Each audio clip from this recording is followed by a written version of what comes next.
السلام عليكم ورحمة الله وبركاته. رجعت لحضراتكم تاني أقول لكم إحنا المرة دي عن موضوع الغسالات.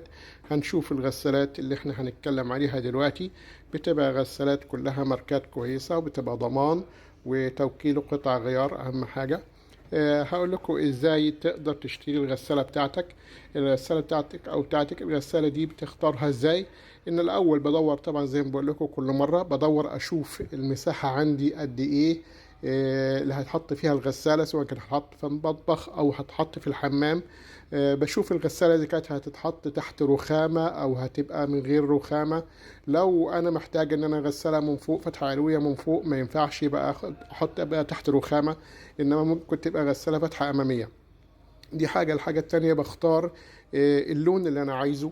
أشوف اللون اللي أنا عايزه سواء كان ستانلس أو بيبقى مثلا سيلفر أو أسود مثلا أو أبيض، زي ما أنا محتاج إيه المكان اللي هقدر أحط فيه الحاجة. إذا كانت لونها أبيض أو لونها فاتح أو لون غامق، بحدد بناء على كده بحدد اللون اللي أنا عايزه. بعد كده بدور اشوف ايه المنتج الكويس في السوق اللي سمعته تبقى كويسة، عشان اقدر بعد كده الاقي له ضمان، اقدر الاقي له قطع غيار، اقدر الاقي له مكان صيانة، يبقى اسهل لي. ادور على الضمان اللي فترته اطول. دي حاجة. الحاجة التانية ادور على الغسالة اللي هي بتبقى مميزاتها اعلى. وطبعا الغسالات دي بتبقى احجامها حلوة جدا، بتبقى مقاسات كبيرة، بتبتدي مثلا من 8 كيلو لغاية 25 كيلو، وكلها ماركات كويسة. الغسالات الفاتحة اللي من فوق دي ممكن تغسل لحاف، ممكن تغسل بطانية. غسالات كويسة من فوق فتحة علوية دي بتغسل بمسحوق عادي، يعني مش هيبقى فيه تكلفة في المسحوق. الغسالات دي هدور أشوف إيه الغسالة اللي تبقى فيها الباب بيبقى هيدروليك. يعني ده كده اسمه باب هيدروليك، ادي بينزل اهو واحدة واحدة الباب زي ما احنا شايفين كده اهو. اهو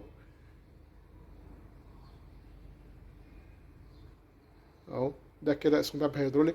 في غسالات تانية بيبقى الباب بتاعها كده، مجرد ما اسيب الباب كده بيروح نازل كده او يتقفل كده. تمام. الغسالات دي بتبقى فيها فلاتر كربونية من جوه. ادي الغسالة، حجم الغسالة من جوه اهو. ادي اهو.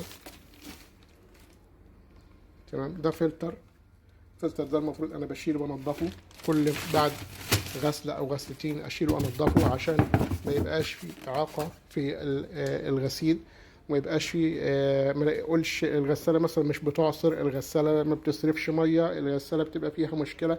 فلازم اتابع الفترة بتاعت الفلتر انضفه. الغسالة دي بتغسل بمسحوق عادي، وليها مدخلين للمية، مدخل سخن ومدخل ساقع. ممكن اقدر اشغلها من غير سخان عادي، مفيش مشكلة. لو انا مش محتاج اغلي الهدوم، في ممكن اعمل لها وصلة من السخان لو انا محتاج ان انا اغسل بمية سخنة. كل الغسالات اللي هي الفتحة العلوية بيبقى ليها مدخلين مية، ما بيبقاش مدخل واحد، بيبقى مدخلين. عشان لو انا حابب اوصل لها من السخان بوصل لها من السخان، بحب ان انا اسيبها من غير وصلة السخان بتغسل بمسحوق عادي وبتغسل المية عادي من غير تسخين ولا اي حاجه، يعني ما فيهاش هيتر. في غسالات مقاسات كبيره قوي فيها سخان، بس طبعا عشان اسخن لازم بتاخد وقت كبير قوي. يعني على الاقل عشان تسخن حجم الميه اللي بينزل جوه الغساله هتقعد لها بتاع 4 5 ساعات قبل ما تسخن كميه الميه اللي جواها. فعشان كده بيتعمل لها وصله من السخان عشان تاخد ميه سخنه من السخان، فما تقعدش فتره طويله. الالوان بتاعتها والاوزان بتاعتها بتبتدي من 8 كيلو لغايه 25 كيلو، وبيبقى فيه كلها تاتش طبعا الغسالات دي. ودي فيها عدد برامج مميزه حلوه قوي، برنامج نقع وبرنامج بتاع اللي هو الغسيل المتكرر.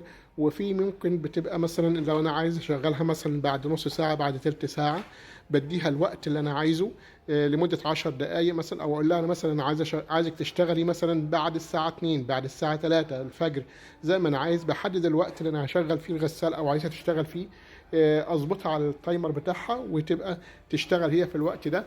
عشان ممكن لو انا مثلا في شغل ولا حاجه وحبيت اشغلها قبل ما ارجع مثلا بساعتين، بظبط مثلا لو عايز ارجع مثلا لو برجع من الشغل على الساعه 2، بظبطها انها تبقى مثلا تشتغل الساعه 12، يبقى قبل ما اجي بساعتين تبتدي تشتغل، عبال ما ارجع يكون خلصت الغسيل بتاعها. ارجع يكون خلصت وابتدي انشر الغسيل. دي اقل حجم فيها. ادي دي 8 كيلو. تمام اهي. وادي الزراير بتاعتها ديجيتال تاتش.